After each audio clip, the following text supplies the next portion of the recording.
7 minutes late. No worries. We're doing it. It's happening. I felt conflicted about the live feed in your hotel room. I felt like I shouldn't be watching. It felt invasive. Oh, right, because it's all it is you're like, I wish I could blur it like Zoom, but who cares? They'll get over it. No, it's perfect. Well, you guys, this is a super exciting episode of I'm Super Excited with Rory James. I literally am. See, it's the title of the show, but today it means something different because today my guest is and don't get embarrassed because I'm going to gas you up a little bit, one of my all-time favorite comedians, truly.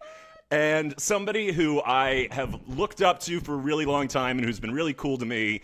And her new special is out this week. Please welcome to the show, the legendary Jackie Kashian. Yes, legendary. Is the legend that I borrowed $20 and it took me a couple weeks to pay back? I hope. How do you feel about that? How do you feel about being called legendary? Does it feel weird or does it feel earned? Wow. All right. I used to think it was weird, and then people always say, well, it means that you're old. And I was like, all right, there's no need to start making it weirder than it is. Because it feels super flattering, obviously, because people are like, and they're right. I can get onto any open mic in Los Angeles without signing up. And how about that? Listen, that's status. It's a real sense of power. Real sense of power. I hope, and absolute power corrupts absolutely, but I hope I don't abuse that power. I went to the Beth Stelling open mic, and when I saw the line, I felt so bad. I was like, hey, jackass, this is a 3-minute set that, like, somebody is standing in line for. Why don't you not be a big weirdo? And then I did it anyway. So, but I did keep it tight.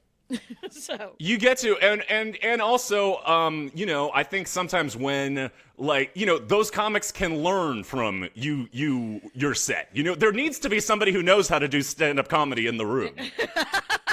Right, and Beth Stelling is that person. She does right. She does feedback. Which, did you hear about that? It's sort of a nice Kill Tony.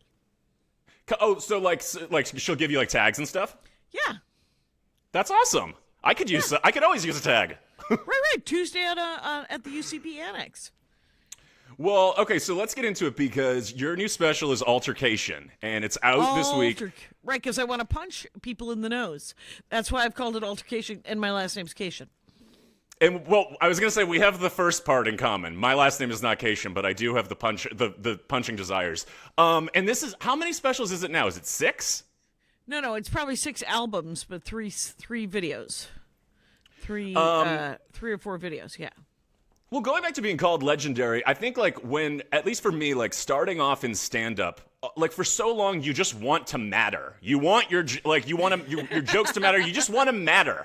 And I think, so for me, like, my first special came out in November, and there was something really, like... Thank you. And there was something really validating about it, but also it's like I don't know if you can relate to this, like kind of a mix of emotions because it's sort of that thing of like once something's completed, you're lost a little bit because that's what you've been working on, and for me at least, it's like preparing to tape something is so much work and focus. I sort of felt a little like disoriented after. That never stops. That disorientation. Oh, good. Right. Like if you did if you think about it, like you shoot a sitcom, an entire season, it drops on Netflix, or wherever, you do the press tour, and then now what? You save somebody's life. It's almost like if you save somebody's life, they're like, but whose life have you saved recently? And, after you've done the thing and we put that on ourselves, and we also, I think it might get put on by other people too. It might not be just us, but it is, it's something that you have to essentially, like I look for it now, because otherwise I'll be bummed, or I'll be like sort of in a weird vibe and not know why I'm bummed or in a weird vibe. Well, because you just finished a giant project, right? And you're just like, well, now what do I do? And everyone cared for like a hot sec, but will they care 3 weeks from now? And or 3 months from now? it's also that thing too of like you try to manage your own expectations and not think, okay, like this is the thing that's going to make me world famous, but you kind of want it to be. And then and what I had to deal with was like, okay, like let's try to manage the come down that's going to be inevitable because I always, I mean, to do comedy you have to have delusions of grandeur. So there's always a part of us. But just think about the people who are super, super famous, and they're like, okay, so now I'm super famous. Now what? I get to go to Hugo's and somebody gives a shit? It's not like you go to a restaurant and people interrupt your meal. It genuinely doesn't stop. It's weird. Because I've heard that from, like, yeah. No, that's a brilliant point. By the way, when you moved your mic, it got a little shaky. Is there something that could be just like adjusted or plugged in or like? Yeah. Or just tightened? I don't know. It's fine, but it changed when you moved. The audio changed. How is it now? That sounds great. Sounds great now. Yeah. I'm gonna step away from the vehicle. Seem good? Seem good? Okay. Apropos, because you do have a bunch of card jokes in the new special, but it's interesting. It's really cool to talk to you about this because you've been doing this a lot longer than I have, but I've been doing it for 10 years, and so it's sort of like something. You know, I'm sure you get this all the time, but I consider myself a student of the Jackie and Laurie show. I have. It's like a. That's awesome. It's a comedy college. Yeah, it's a nonprofit comedy college. Right. Nobody's. We're not making enough money. We make some money, not a lot. And Lori is consistently saying, "Why aren't we making more money?" And I'm like, "Your idea of making money and other people's idea of making money are very different. You with your pension and your Writers Guild." And she's like, "No, I know that I make a lot of money as a writer."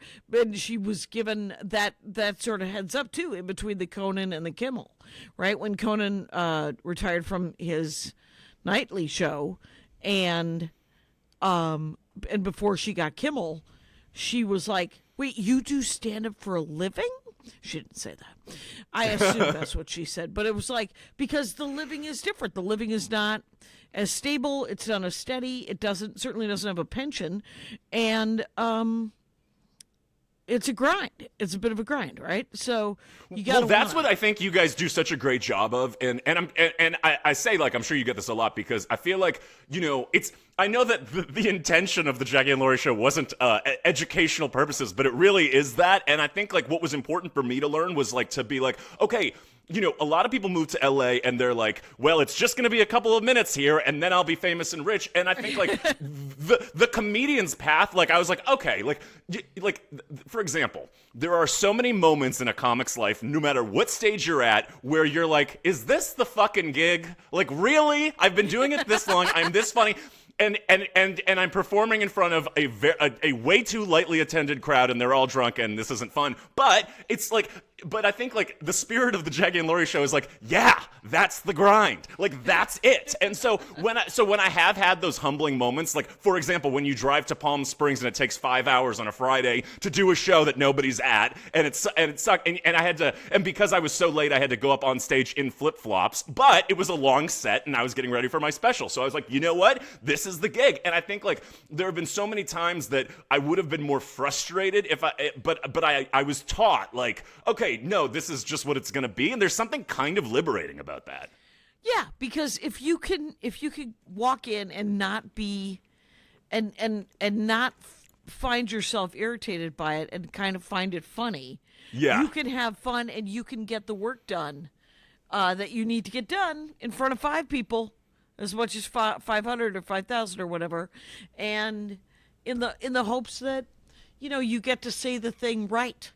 Like, once you say well, and as you right. well know, like, you know, like some of the funniest shit you'll write can be born out of really unglamorous circumstances, and that's why you do the set, you know? So, okay, so Alter-Kashian is out. It's on, so I know the release is like layered, so it's starting on YouTube, right? Right, it's just on YouTube right now. It's on my YouTube channel, which is just youtube.com/ and I think it's like at Jackie_Kashian. Good luck. Anyway, if you just go to JackieKashian.com and click on the big picture of Alter-Kashian, it'll take you right there. There's a banner. It'll take you right to the YouTube, and then you can watch it. And I think there's a couple of ads in the beginning, a couple in the middle, a couple at the end. That might make me some money, but we're giving it a shot. Everyone's like, you have a new special out. And I was like, you know what would have made it really special? Is if Netflix would have given me $2 million to make it. That would have been outstanding. But so I think of it more as just a video of the album. Well, it's it you know is the fun. thing about it too.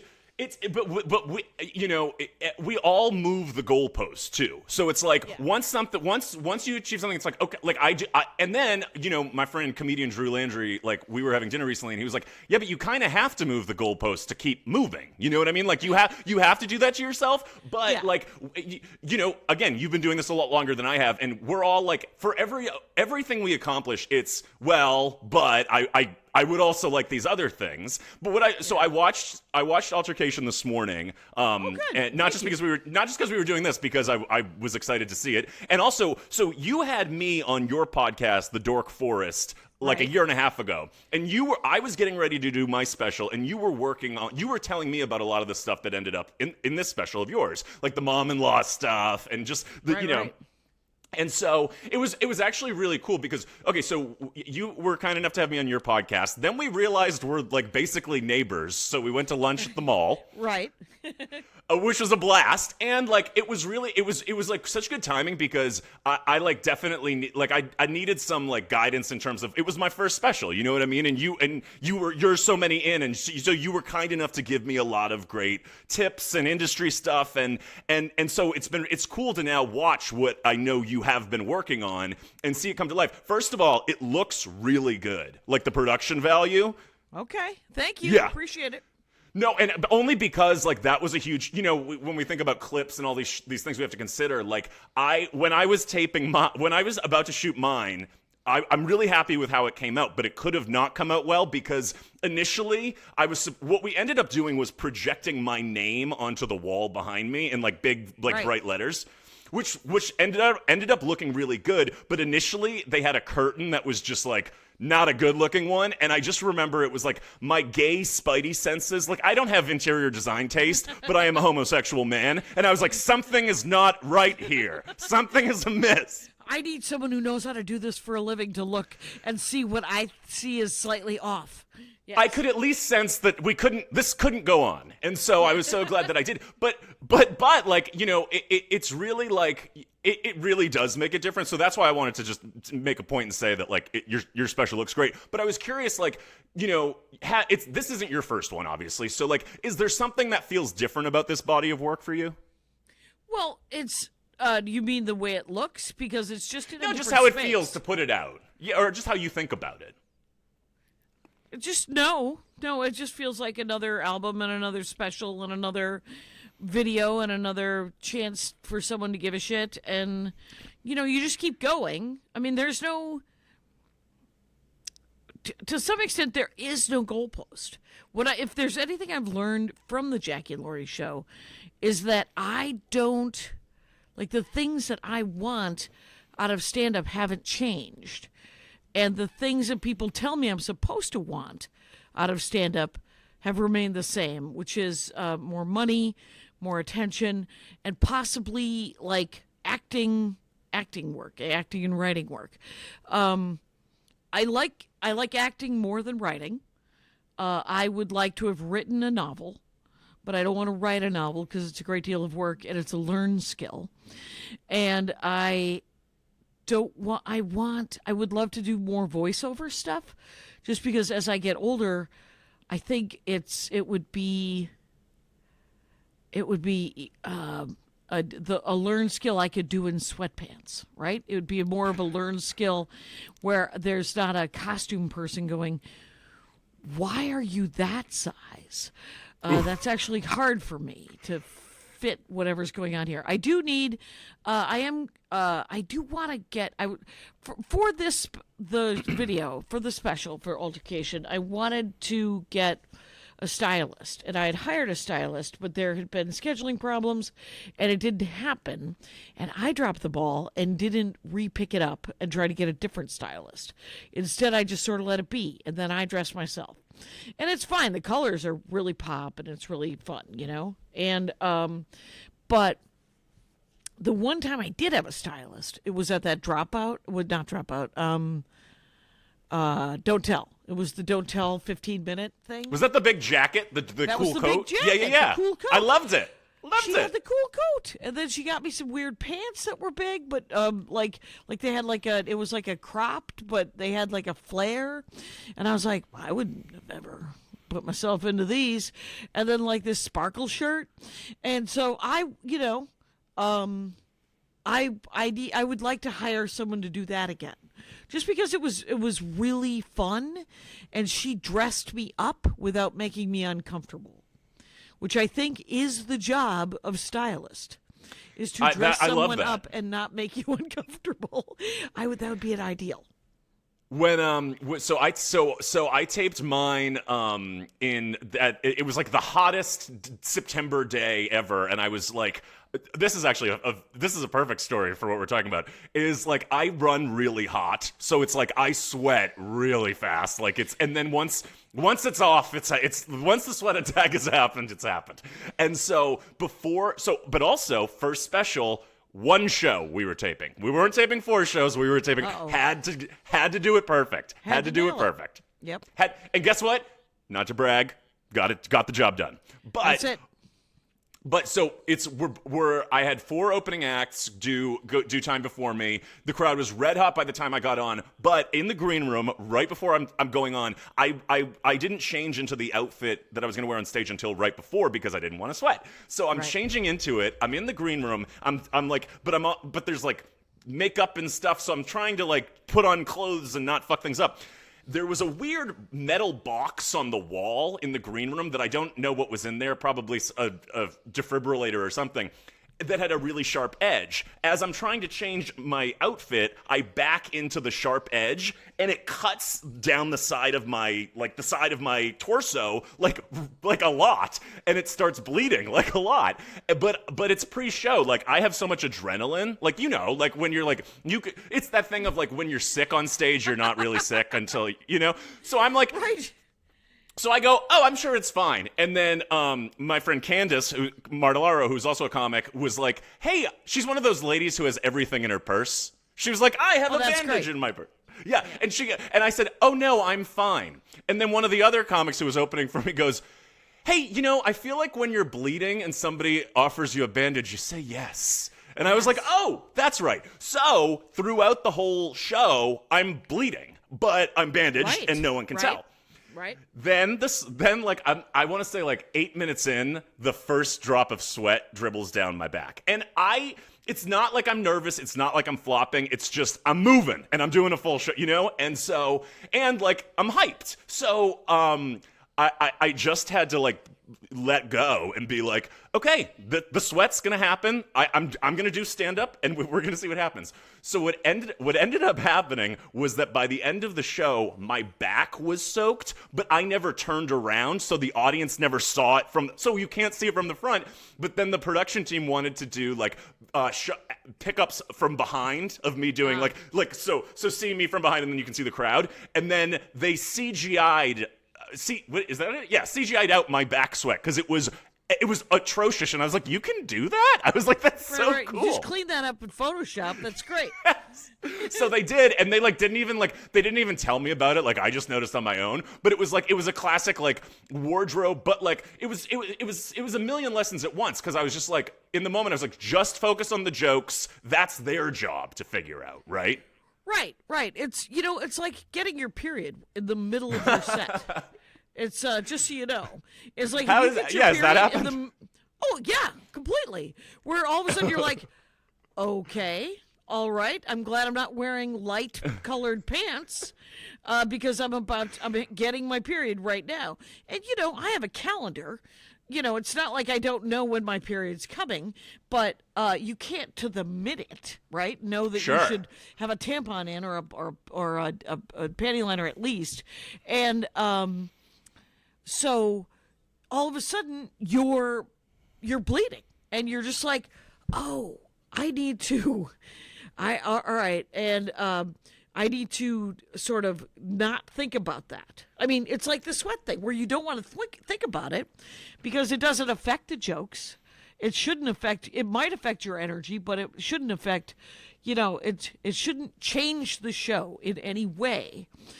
Getting your period in the middle of the thing, but it is distracting, and all things that are distracting, right? Like sweating out, It is or bleeding distracting. out, or Yes. or there was it is distracting, and you don't want to let it affect the show. So it's weird. But Good for you. So for, you not, said for not letting it happen. Thank you. I appreciate that. You said something recently on Jackie and Rory that I had the exact same thought. It was about the Olympics, and I when I was watching the Olympics, I had the exact same thought that you mentioned, which was, oh, it's like stand up. And it's like that thing of it's ice skaters, yeah. Yes, and the way you put it was like it's sort of like once you've like lost balance. Yeah, it's like it's hard to explain to people how hard it is to get it back, Right. And we're not in a competition. Like if I'm doing an hour and I lose the crowd for a minute or two, like if I were to actually fall down, which has happened, you get up and like there's, in snowboard or skateboarding or something or skiing where you get to do more than just run, one and done. You can bail. You can say, okay, whatever. But if you're a long distance ice skater or long distance skier or a figure skater, you only have one chance and you can't stop. So, like, I did a TV set once on Conan, and the lav pack fell off. I saw it during the set, and I was like, well, we're not going to stop. It's only a 5 or 6 minute set. So I just shoved it down my pants and kept going. But it was, there was, so I felt bad for like the ice skater who I tripped. did too. Every time an ice skater tripped, I was like, you're like, God damn it. This worked in rehearsal. This should have worked here. And I have to finish this. I got another 3 minutes of this nonsense when I'm not going to get a medal. Right. But what is cool about, so one of the things I've been talking to my therapist about, positive views about getting older, is that one thing that I like is being better and better at something. So, for example, like if you have that experience when you're in your first 5 years of stand-up, it's going to be a fucking disaster. But if you have some experience under your belt, like for example, you on Conan is a great example. Like you knew what to do and you kept it moving, and because you're a pro, and like so there is something that like is really comforting about like I'll figure it out. Like so I did this show, I wonder if you've done it. It's at the Crow. It's a monthly show. It's called Confessions Comedy. It's the one where the audience writes. It's all. First of all, if you had told me like I would be doing a show where I wasn't doing material at like 5 years ago, I would have been like, what the fuck? No. So you don't do material. The audience writes down their like darkest confessions, and then the comics riff on them. And like. So, and I was really excited to do it because I was like, you know what? I think even as daunting as it is to go into a show without a set list, I was like, I'll figure it out. Like, I'll get it. And then it ended up being so much fun. But the comic who went before me, did not have that experience. The comic who went before me, blacked out, and like you could see, like just couldn't come up with anything. Some of the shit that was written in that hat was like crazy. Like I didn't have a hard time like riffing on. People were saying they made out with their aunt and all sorts of weird stuff. But this comic like froze up, and then she said, "You know what? I'm just gonna do jokes." And then she went into material and was funny, and I was like. That was a brutal thing to have experienced, but she did the right thing, which was just do her act, Right. Right. It was that or bail or just say, you win. This is actually too traumatic for me to actually do a material on. Congratulations. And I'm going to do my act or I'm going to bail. And so I would say, those kind of, it isn't flattering, but I call them freak shows because it's the purpose of stand-up is to do material that you've written. And so if you want me to come and do material on stuff you've written. That's weird for me. And, Yes. But there was a thing, Troy Conrad and Paul Provenza did a show called Set List, where they would write a set list and then they would give you that set list one bullet, like one line at a time, one premise at a time, while you were on stage. And then you would do the set. And you would do like 10 minutes. Wow. And I came up with some actual really good signature bits from that show. And then Troy had another idea, was called Broken Teleprompter, where you were supposedly like a TED Talk person, and you were supposed to talk about. I only did that one once, and it was actually quite fun. It was like the legality of cloning or something, and the perils of human cloning or something like that. And it was funny and had, the purpose, of course, I would think, for most. What I've read in science fiction, the purpose of cloning seems to be most men think that they want to either fuck their clones or they want their clones to get laid better than they did. Oh, by dear. transferring their brain into it. So there's all sorts of sort of rights that are being violated. Wow. Because once you clone something, it also has a brain, right? Yes. So what you've done is you've created another human being who should have rights, right? And should have a future and autonomy. But no, you're like, no, that's my fucking clone. I should be able to fuck it. I should be able to enslave it. I should be able to put my brain in its head if that technology were available, and then I have a new body because I'm 78 years old or whatever. That was the science fiction book I read anyway. So. Well, it's so interesting. I think, for me, like the one thing that I kept thinking when you're on a show like that where you're not just doing jokes is like I was just like, just play loose. Like as long as you stay loose, like because it's when you get in your head, like the other comic did, that like that's when no ideas come. So it was a really great. For years, I was afraid of doing crowd work for two reasons. First of all, I want to do my jokes. And that eats into my time. You know what I mean? Like and also my other thing was, I think you're kind of like this too, where I was like, I don't care about the crowd. I care about what I want to say. And I would That's the reason I don't want to do crowd work. I'm not talking to them. I'm talking at them. Yes. And I have material that I've written that I need to either work on or have them hear and laugh. I so relate to that. When like Maria practices crowd work. She's just like, can we practice me having a question for the crowd? And she's taken like classes on clowning. And what she has found out, do you know that clowns, this is a weird sentence. The thing about clowns? The thing about clowning is that it isn't about the performer. It's about the audience. It's about the audience's experience and how you... like how they react is then you react to that. More like acting. More like, because acting isn't acting, it's reacting, right? Supposedly. So with a clown audience, you are reacting to their reaction to whatever, right? So you can talk to them or ask them questions or figure out what's going on with you, man. And then you have some sort of interaction there. That doesn't sound fun to me.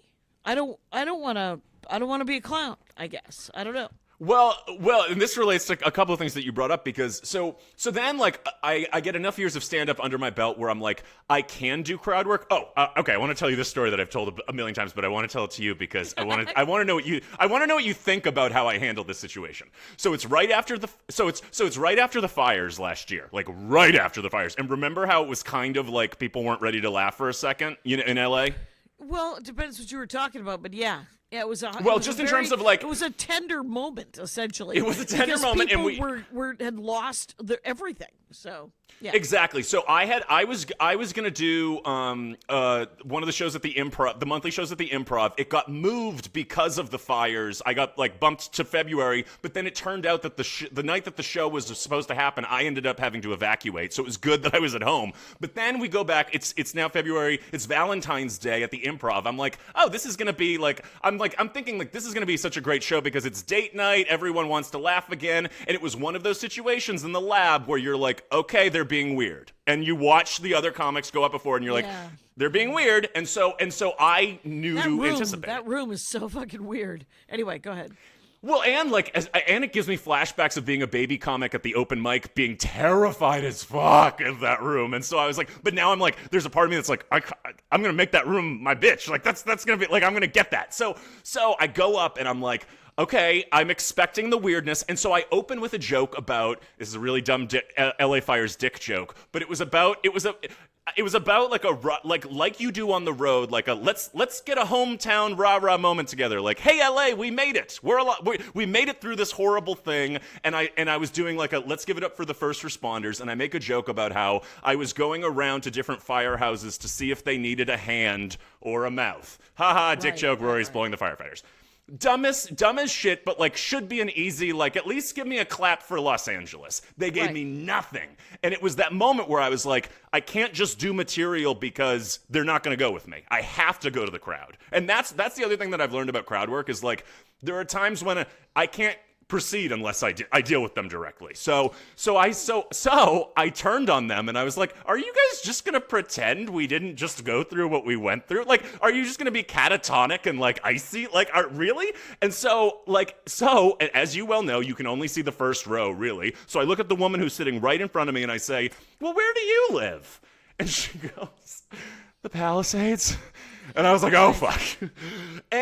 But in that moment, I felt like a baby comic me would have panicked and apologized, but current comic me was like, well, yeah, so why are you pretending nothing happened? And that's what got the audience back, was because everybody else felt bad for her. And they were like, oh, we are kind of being assholes because we should at least be giving it up for this lady whose house is probably burned down. And then the rest of my set was great because I earned it, you know? It was such a learning experience. Well, yeah, you have to address whatever energy is in the room because it's weird. Like, people don't want...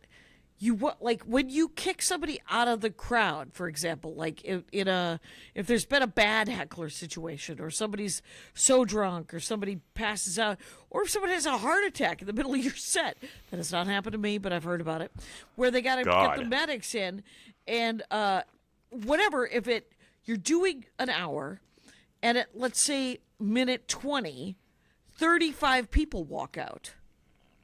And you have to do another 25 minutes to a giant hole in the audience. You have to address it, and you have to keep going. And you're just like, well, if I don't do my time, not that they're going to prorate you, but first of all, no, fuckers, you don't walk me. I walk you, right? Which is actually a Doug Stanhope line. I think it was like a 2,000 seat room, and 1,200 of them walked because they had been so mean. So they had been so mean and so rowdy and stuff. And the previous week, I think it was Greg Barrett said, "Well, I'm not getting paid enough for this," and he walked off stage. And Doug Stanhope said, "What, do you want to see the feature again?" They were like, "Yes." Because they had seen the feature, the show was set up poorly. There was like a break, so they could sell more beer, and then the MC did another 5 minutes, and then the headliner came up, but they had already seen like an hour of stand-up, so they were done, and so stand-up said, "You don't walk me, I walk you." And then he spent the next 20 minutes, offending as many people as he possibly could.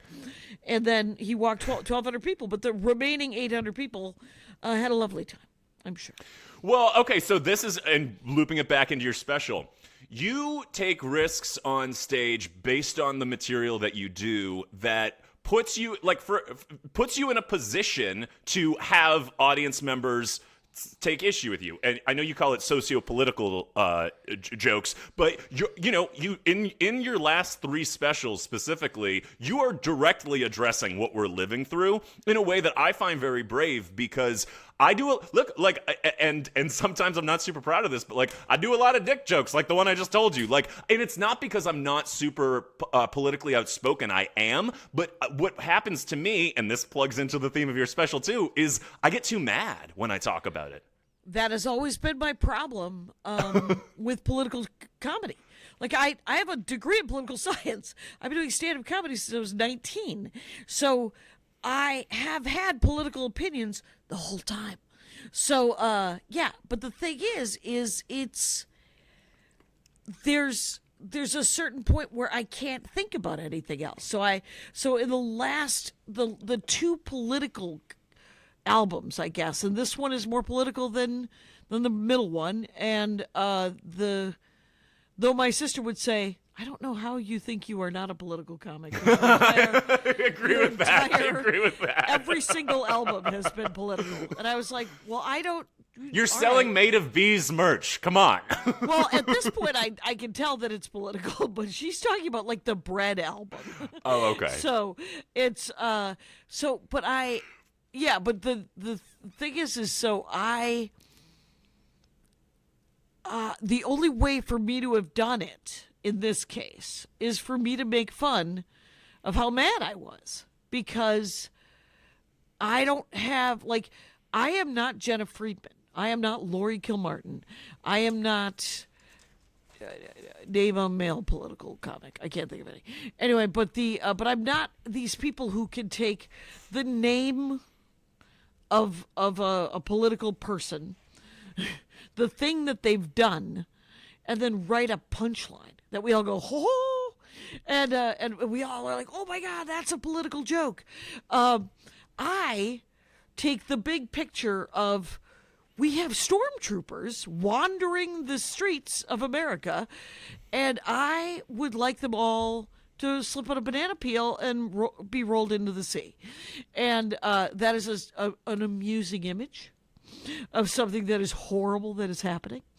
And then there is something cathartic for me. I mean, so it's not like, it isn't a joke like Lori would have written. Lori would have written a joke about, it would have been scalpel. It would have been this long. She would have taken a scalpel to it and made it this long. And then there would have been, a joke about that guy's dog. It would have been so very specific to that person's life. The way I write sociopolitical stuff is that it is the larger picture. That's why I think of it as sociopolitical. I think of it as, that's why. Well, you say on the special too, you're like, and I loved it because you sort of, and this is like such an art in and of itself in stand-up, is like you address like the thing that somebody who's listening who thought the last joke you said was really funny, but like when you say like, oh, you think I can tell that joke in Portland, and then you say I can tell that joke next to a well in Alabama, and I was like, that is big dick energy-cation coming through. Yeah, well, the thing is I don't want to be this aggressive. I don't want to be this angry. And yet I have been genuinely forced by circumstance to be angry and aggressive. That's exactly it. And well, okay, so, and I think that it's actually why like the theme of the album is really cool to me, because I relate to it. Like I relate to, cause you also talk about like, your general disposition, like you're not like an angry person, like you're actually a pretty chipper, optimistic person. And but like me, once triggered, it's like the fucking, like my eyes go black and like I can't see through the rage. And it's like and you talk about it in the special about like for example, I was named the most annoying person of the pandemic, not because I wasn't following COVID protocol, but because I wasn't depressed. I was like, we don't have to go places? What's happening? This is I was like, this is a delight. And then everyone was like, you're annoying for this stance. And I was like, I'm hearing it.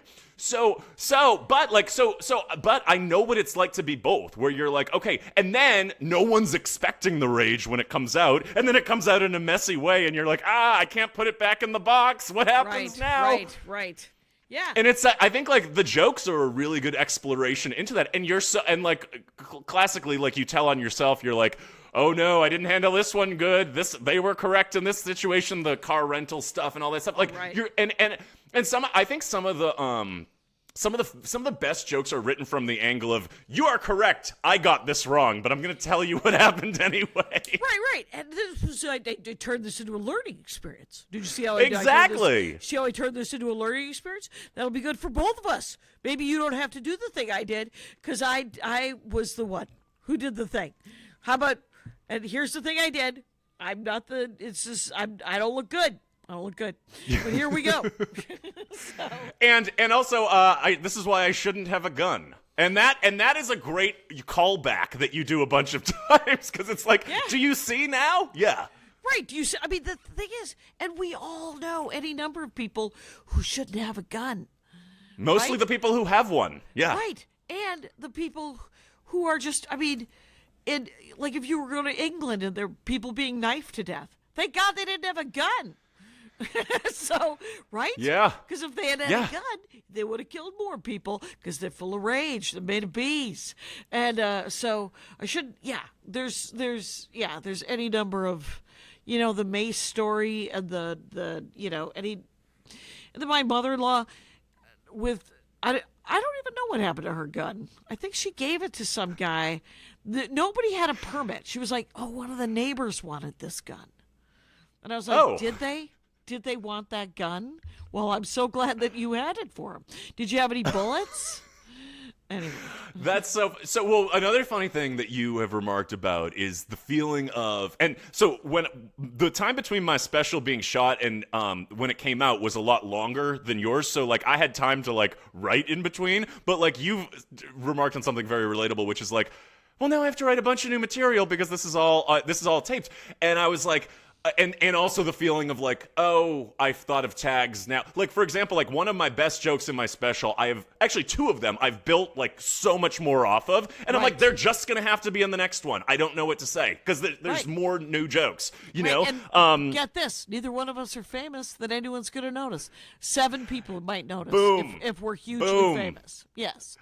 And then what also, you'll do even is you'll if get you a are, pedant that will email you and say, you actually did that line and you're like, yeah, I was hoping that the people who had never heard of me could have some context. Okay. But but also, I think the people who are super famous wouldn't be self-conscious about repeating jokes in the first place. They don't give a shit.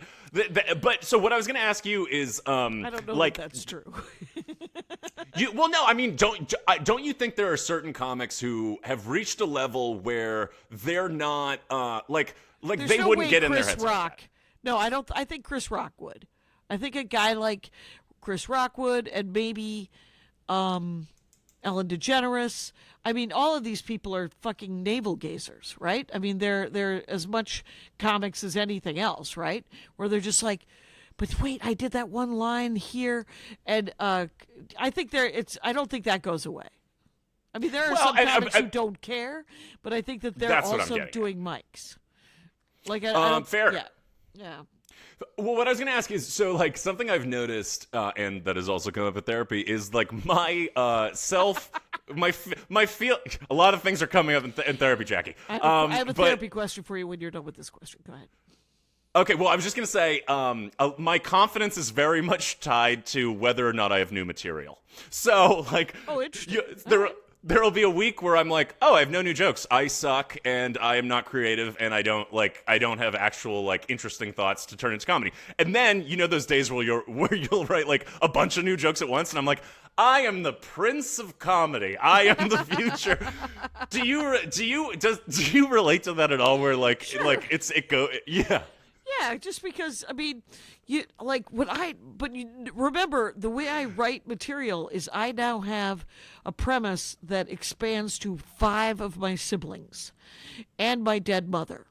I have a joke that has to encompass 4 years of my life when they had their childhood ripped from them, and what they did is they became a little Voltron to become a little adult to raise me. So I got a childhood in those 4 years because they didn't. Now that is a funny premise, or I think it's funny.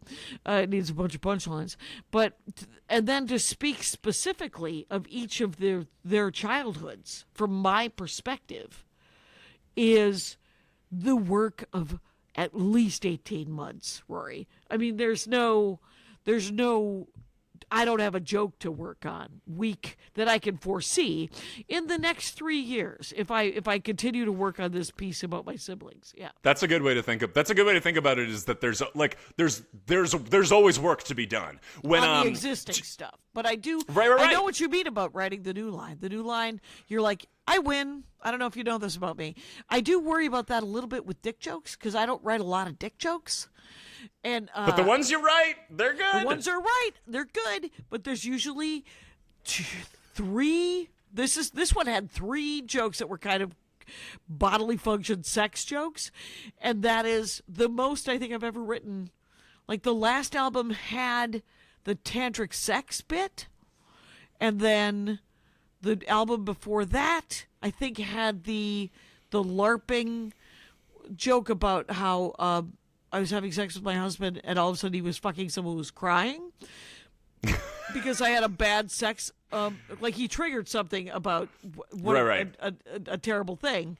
And then I was like, you got a couple of choices when you're fucking someone crying. You could either, when you're crying, when someone is, you're having sex and you're crying, you can either push it down and just lie there and stoically, like it's a Dickens novel, or you can talk to them. You can talk to a person that you're having sex with, and that is of course, the ideal.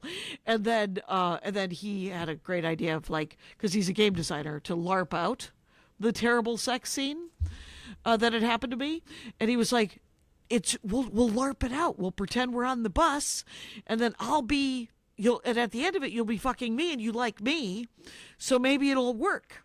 And it did, and it was amazing. So, so I don't write that many sex jokes or stories about sex, right? But I fear that the next album, like I don't have any new sex jokes right now. It's a dry time.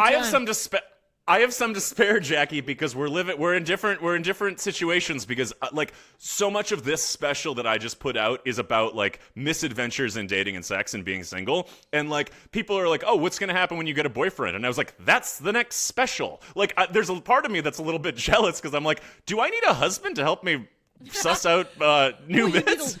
You need a life. I will tell you this, yes. is that you can't not have a whole life. If you don't have a whole life, you're going to stagnate the writing.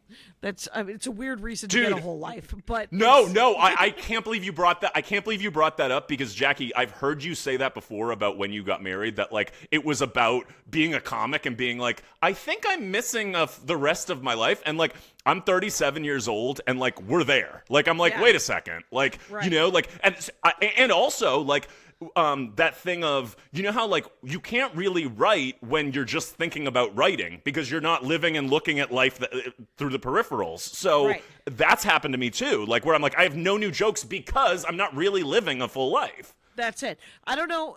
There was a time when Kyle Kinane, who is an amazing writer and a really good comic, he went on the road. He hit it, right? He hit another level of stand-up. He got to be the voice of Comedy Central. He got a bunch of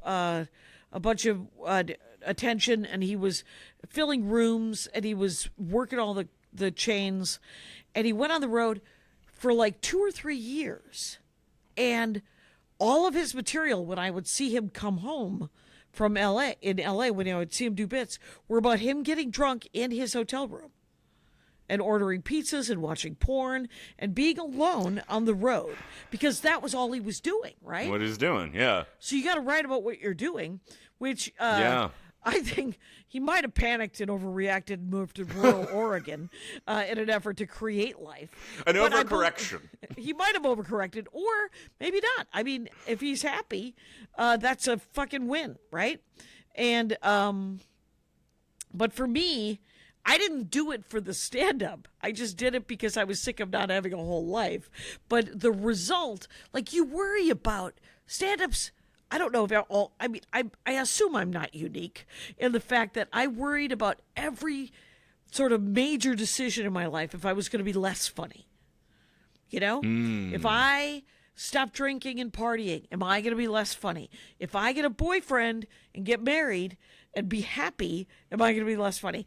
if I'm happy, if I'm gonna be less funny, if I'm, if I were to, Mitch Fatel, what a fucking ding dong, said to me, "You can't lose weight, Jackie. It's like you're the fuck fat. that. You're the fat comic. You can't lose Oh, weight." fuck him. Right. It was a really fucking stupid thing to say, but I was like, "But what about my heart?" Anyway, what about my cholesterol? Nobody cares. Anyway, but it's not, and that isn't the reason I don't lose weight. The reason I don't lose weight is because I keep eating. Anyway, so it will have to be less eating, you guys. But we get it. All right. So, but yeah, you have to do the whole thing. Here's my question about therapy. I was going to ask. I love that you remembered. Okay. Right. So when I did therapy for like 3.5 years. It was cathartic. Breakthroughs, amazing. I do sort of group therapy now. But when I did one-on-one therapy, my therapist hilariously said to me, and she didn't think it was hilarious. She was deadly serious. She goes, "You're not to make me laugh. You're not going to try to make me laugh. I'm not going to laugh. Don't take your trauma and try to turn it into material. You're paying me to heal. So let us have all the emotions and not deflect." And I was like, "What?" And I would, when I would leave, I would write comedy on the things that had happened in therapy. But in therapy, I had to be honest with her and go, "No, I hated that. It fucking sucked." And she's like, "Let's beat this pillow." And then we beat the pillow. We did the tapping. We did we did all the things to make me process sort of that, the childhood rage, the, hey, my parents are people, big surprise, how irritating. I have to be the adult forever. What a pain in the ass. And, all of the things I learned when I was in therapy, right? So I'm assuming the question is, did I do that too? Because yes. I saw you, Jackie. Oh, right. I assumed the question and I kept talking. But yes, did she shut you down or he shut you down? I can't believe you asked me that because I felt like we already had a ton of things in common. And literally the first thing that happened in therapy was me being like, well, here are my two objectives. Not healing trauma. It's making him laugh and making him like me and making him think I'm cool. So I was like, of course I am accidentally doing material from the first session, or coming up with material. It's an open mic for an hour that I'm paying for. But my therapist is so nice that he got to the point where he was like, "Just tell me the punchline so we can get to the real stuff." He was like, "Just get it out. Just do the joke." I like that. Yeah, Helene, my therapist, she doesn't like stand-up.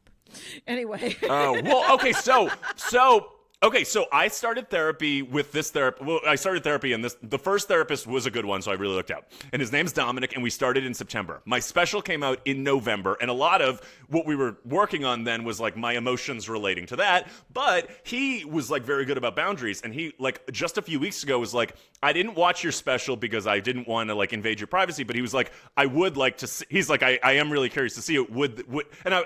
And he's like, "Would you feel comfortable with me watching it?" And I said, "Dominic, here's what you need to know about comedians. We want you to come to the show." Yes, please. And then here's what I want you to say after you've seen it, whether you liked it or not. That was great.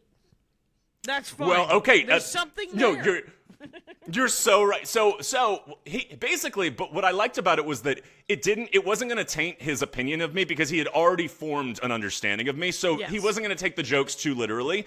And because that was a concern, because I was like, "Oh boy, he's going to think my life is a little bit messier than," but he totally got it. And he was like, it was interesting because I could tell that when he said he really liked it, that he really meant it. Because when I said, it would have really complicated your job if I sucked at comedy and you had to then figure out how to talk about it. Right. That is I saw it wash over his face and be like, "Oh, that would have sucked." So I could tell. But he also I made it a point to find a gay therapist who lives in LA to sort of understand what the dating circumstances I'm dealing with are and to not be judgy about them. And so he watched my special and was like, "I actually found it pretty relatable because I talk about my love and sex life." And he was like, "Yeah, no, that tracks." And so it was a really cool thing because even though I know that therapy is not an open mic, it was kind of a sweet experience for him to like genuinely like it. You know what I mean? Right. Yeah. It's great. And the other thing I wouldn't want is feedback. Or like tags. Yeah. I don't need Only any for Beth Stelling, please. I don't need any constructive criticism. Thank you very much. Okay. Jackie Kashian, this hour has flown by so fast. I could talk to you for days and days and days. Where are you coming from, by the way? Where are you currently? I am in Chicago, Illinois. Opening Sounds for cold. Maria this weekend. It's actually 55 degrees out, which is not bad because it was 55 degrees in LA about a week ago. Though I understand it's in the 90s right now. Anyway, oh, it's toasting up. Toasting We'll up. be warmed up for you when you get back. Everybody, watch Alter-Kashian on YouTube right now. It's so fucking funny, and it's just, as somebody who is like a fan of yours and who looks up to you, like it's just like it was an absolute joy to watch, and Thank you so much. I loved it. Appreciate it. Yeah. And thank you for doing this podcast. This was so much fucking fun, and I hope you have a great time in Chicago. And until next week, you guys, stay super excited.